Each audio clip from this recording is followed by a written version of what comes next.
Blasphemous Art Now Animated. Yes. So this is something we're very excited about. Well, on our screen here, Armin has a little bit of a preview, but this is just the still image. Yes. We're But animating our art now. This is one of our favorite and most exciting things that Armin and I have been working on recently. So if you guys are not familiar, we have our illustrated scripture series, which we do at least once a month, where we illustrate, the most absurd, bizarre verses in religious scripture that we can find to help, really demonstrate exactly how bizarre a lot of these, holy texts really are.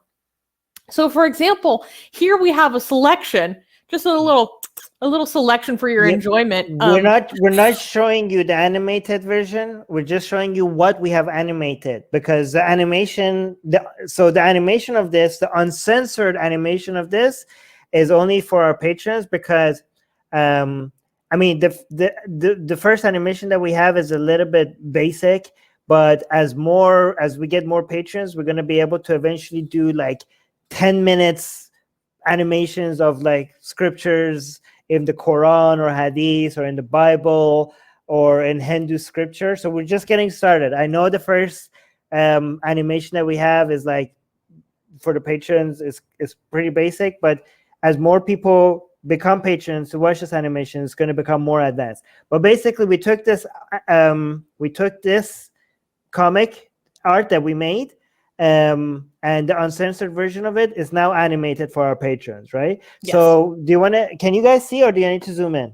Zoom in a little bit. So this is like I was saying, a choice selection from the book of Deuteronomy, which we have the comic version of this. We have titled Ball Grabbing in the Bible. Yes. Because it is what happens to a woman if she grabs the balls of the man her husband is fighting. And let's just say the punishment is quite severe. But I absolutely I am so obsessed with the way that our artist makes these verses comics, because she always adds like her own little like verbiage. She like ad-libs it. So like there's two men fighting, and in the comic you just say that one more time. Your mother punch.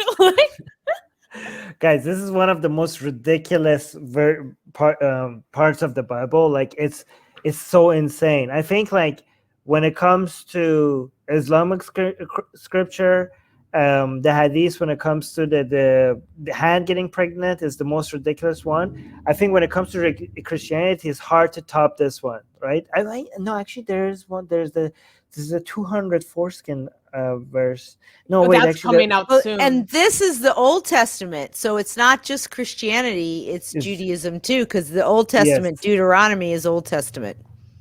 Hey guys, if you're a fan of blasphemy and sexy Kali, like me, then that means that you probably want more blasphemous art. Well, I have good news for you. If you subscribe to our newsletter, link in the description below, then you get a free booklet of some of the tastiest blasphemous art available today. So, if you want some of this delicious blasphemy, and we're so generous that we update it for you guys weekly for free, all you have to do is sign up for our newsletter below. You can also go to blasphemousart.com/ebook. That's blasphemousart.com/ebook. Sign up with your email, and you get free gifts of this tasty blasphemy. What could be better? So make sure you sign up. Link below. Yes. Okay, so look at this. So do you want to go through this? So this do you want to go through this? Let's Rivka or Susanna, which one of you want to go through this with us? I can do it. Okay, if two men are fighting and the wife of one of them comes to rescue her husband from his assailant, and she reaches out, scroll down, and seizes him by his private parts, you shall cut off her hand. Show her no pity. Yes. So guys, if you're a patron, the animated version of this is already available to you. And thank you for being a patron, because we're going to make the animations better and better. Eventually, one day, maybe like 50 years from now, we're going to have like movies, like full-on movies based on scripture. Okay, like animated movies. So if we could ever get the resources for that. But I have a question about this part of the Bible, right? This Bible verse. Wait, Because Marcia is saying, I'm not going to touch anyone's junk. I can tell you that. okay. Let me finish my thought, please. And maybe Rivka, you could help me with this. Because my understanding of scripture is when there's a rule, and I've taken like courses on scripture and stuff, and the professor, I remember, mentioned that when there's a law, it doesn't come out from a vacuum. Like, it's a response to something that was an issue that was like happening a lot, that eventually made it to scripture. Okay.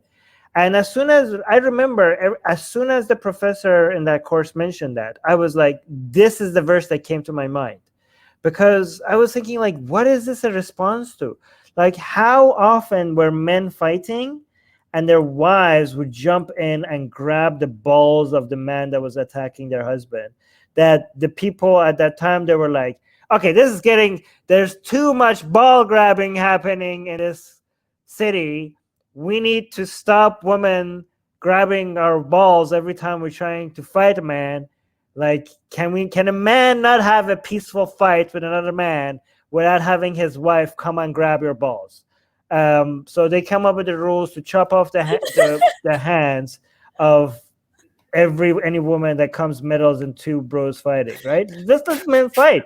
Just let men fight without having to watch their balls from their other opponent, from the other side's wife, right? Like, it's so unfair. Like, you're winning a fight. Like, have you never been in that situation where you're almost winning and you're almost defeating? Like, you're in a fight, you're almost winning, and all of a sudden you feel this tight grip on your balls from behind. Like, oh my God, the wife enters, like 2 against 1. The wife enters the fight. Like, how is it? Like, you know what? I endorse this Bible verse. You know what? I changed my Rivka, go on. So there's a couple things at play here. I think one of them is that, the woman is intending to injure the man in such a way that he can't procreate anymore, which is a huge no-no. And then also, there's a verse about castrated men not being allowed to enter the temple. And so it's not just that she's trying to, and the reason stay with me, you see me coming around the corner. So it's not just that she's trying to prevent him from having children, but she's also saying that she doesn't want him to be able to worship, which means he's like a foreigner. So she wants to treat him as someone who's not part of the community. Like, this is some of the discussion people talk about like this. So, and the thing is that there's this, I think, assumption that she's being selfish and she's making a decision outside of God's law. You see what I mean? Like, she's choosing to protect her husband rather than just or to change the dynamic of what's happening rather than just relying on God. And that's not her place. But how does her going after the balls prevent him from worshiping? Okay, because they talk about the castrated men can't be in the temple. So if you don't have balls, I'm just throwing this out there as to where some of this, because Armin was like, well, what's the context for this? I don't know, but I know that, not having children is, a big problem. Not worshiping means you're like outside of the group, outside of the, tribe, so to speak. You're like a foreigner, and then also taking your own initiative. Mm-hmm. Rather than relying on what God's going to do or not do. She's not trusting him. she's doing something and that's not her place. So I'm just guessing at some of these, but this is where I think maybe some of the contextual idea of why is it so severe. So this is just men trying to protect their balls, okay? Don't blame them. I just want to highlight the funny comment because Narumi wants a cookie. Narumi in the live chat constantly this is the third time she or he posted this because she constantly wants us to congratulate her because this is the third time. Like, I'm a believing Christian, but I don't mind your criticism, mockery of Christianity. It won't affect me personally. Okay, Narumi, do you want a cookie?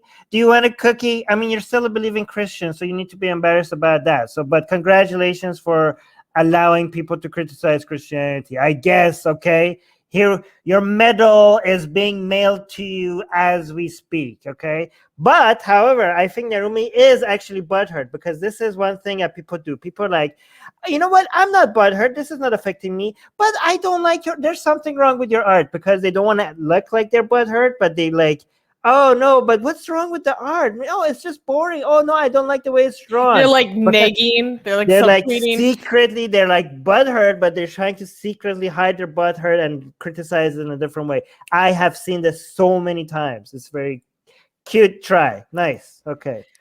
And I just wanted to bring up that there's some also some conflict between scholars about whether it really means cut off her hand, like examining the Hebrew and saying, no, it doesn't. It means, you know, shave the hair of her groin. What? Yeah. I'm just telling you what this guy is saying. Is, you know, this is what he's claiming the Hebrew. And then they're also claiming that in Assyria, there was a law for the Assyrians, not the Jews, that a woman's finger is cast to be amputated if she injures a man's testicles. So I don't know if that's true or not, but these are some things that scholars are saying, because I was looking up like how to look at this. Real scholars? They're all biblical scholars. So I'm just saying that, because also you have to understand in Judaism, there's a constant arguing back and forth about what is the meaning of this. And some people dedicate their whole lives to one phrase. Oh my God. So that might be part of what this is going on to. No, it doesn't mean that. It means this. No, it's actually based on the Assyrian law. No, you know, blah, blah, blah. I do want to, hold on. Let me LOL, Armin, did you see this? Yeah, I know. It's but oh, okay. But like, pour some water on that butt hurt. Hold on. Like, I do want to highlight something here. Here, look at this. Okay, this is a part of the Bible. You know, a lot of people think that the most okay. So here's the thing: the most shocking parts of these things, ridiculous parts of the Bible, is the, you know, the ball grabbing, the hand cutting. But I know most people don't see it my way. I personally find the most ridiculous part of the Bible, many parts of the Bible or the Quran, is this part. This part that most people don't find shocking. This, to me, is the most ridiculous part, okay? Because there's a lot of commandments in the Bible and the Quran when it comes to do this, take this action, don't do this action, like cut off someone's hand, cut off someone's this, penis, head, whatever. But which you could do. But it always amazes me, the commandments to certain emotions in the Quran or in the Bible, as if anybody has any control over that.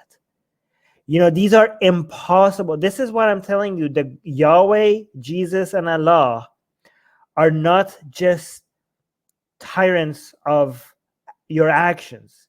They're tyrants of minds as well. Like, they're trying to dictate what you feel, not just what you do, but also what you feel. When Jesus commands you to love him, as if that is something that is up to be commanded. As like, how? That is not a choice. And this is also an example of that. So from all, like, again, most people, when they see this verse, they're like, what the hell? Ball grabbing, hand cutting, what the hell is this? But the highlight of this verse for me is this last part. Show her no pity. As if you can control that. This is, again, this is why Yahweh is a tyrant of your mind. He's trying to control how you feel. And imagine that the God of love commanding you to not show pity over cutting the hands of your own wife. Like the husband himself is commanded by Yahweh to show no pity, watching her hands being amputated, watching her own wife being amputated. God is commanding you to show no pity. It's amazing. So I just want to say absolutely 100% Yahweh in the Old Testament is not the God of love. He is not ever really talking about that. He chooses people, but not because he necessarily loves them, because he's elevating them, and their job is to follow the rules that he has set down for them because he has chosen them. Not the love stuff. That's that comes later with hippie Jesus. You know, that was his, big change, and also his blasphemy almost by talking about it in a different way. Yahweh is not talking about love. Adonai is not talking. I mean, that's not the sense of what's happening in the relationship between the tribes of Israel, the Canaanites, the Jews, and their God. It's not about love. It's about a covenant, which is a set of rules. So it's basically, a contract between God and these people, irrespective of, any kind of emotion of love, or, he talks about caring for him as a family, but as a father would, which means you have to be strict sometimes and you have to do things they may not like because it's for their own good, but nothing about love. Yeah. I've read the entire Bible. I couldn't find any love in any part of the Bible. But go on, Susanna. Yeah, so obviously this is censored because we created some graphic details to really illustrate the point. But if you would like to see the uncensored version of this comic, but also the uncensored version of the full animation, Yeah. please become a patron on our Patreon. And to see the animations, what tier do you have to be, Armin? $5 above. Okay. Yeah. So the $1 tier patrons, they get all our Blasphemous Art, the uncensored version of our art for free, the non-animated one. $5 and above, they will get our animation, and our animation will get. The more patrons go from $1 to $5, the more we're going to be able to afford to make better and better animation.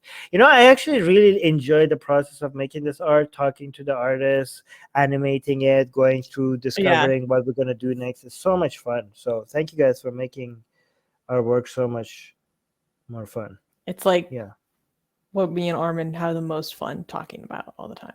Yeah. Anyways, if you have any suggestions for our Blasphemous Art, the next one that we need to do, let us know in the comment section. If there's any news that we need to cover next week, let us know in the comment section. And make sure you subscribe to our newsletter so you get the free version of our art, the ones with no nudity, but still very nice, very juicy. Subscribe to our newsletter. You get that for free. If you're subscribed to our newsletter, you get my book for free, Why There's No God, which is a bestseller on Amazon. You get that for free. And anything else, Rivka, Suz? We're good to go? Just subscribe. Subscribe. It's Hikmah, it's kosher, and it's Dharma. I have one more thing to say.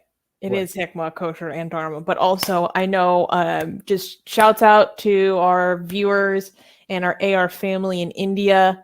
I know things are really, really rough and severe right now. So, I'm thinking about you guys, and stay safe. Let's make a Blasphemous Art where Modi and Yogi are making out. How about that? That's a good one. Yeah, let's do that. Good suggestion, Katie. Yeah, I think that's a good one.